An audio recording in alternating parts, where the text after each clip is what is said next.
Old సిటీలో ఉండే ఒక నాయకుడు 15 నిమిషాలు కళ్ళు మూసుకోండి, పోలీసుల్ని మేము హిందువులకి ఏంటో మేము చూపిస్తామంటే అది తప్పు పట్టకూడదంటే ఎట్లా? అది మతోన్మాదమా? ఏం మాట్లాడుతున్నారు మీరు?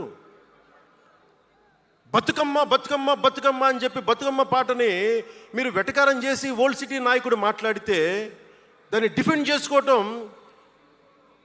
హిందూ అహంకారం అంటే నేను ఏం చెప్పను? నేను అంటే అల్లాహకు ఒక న్యాయం, మహమ్మద్కి ఒక న్యాయం, అమ్మవారికి ఇంకో న్యాయమా? అలా కుదరదు బాబు. ఈ ధర్మం అందరికీ సమాన అవకాశం ఇచ్చింది. సనాతన ధర్మం ఉండబట్టే విజయనగర రాజులు మస్జిద్ కట్టించారు.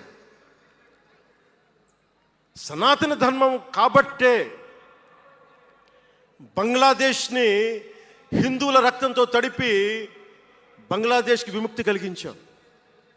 ఈ చరిత్ర తెలుసుకుంటే కదా. దేశ విభజన జరిగింది. మీరు ఎంతమందికి తెలుసు దేశ విభజన కష్టాలు? మీరు సినిమాలు అరుస్తారు. అక్కడ తాగిపోయారు మీరు. నేను అక్కడ తాగలా. నేను అమితాబ్కి ఫ్యాన్.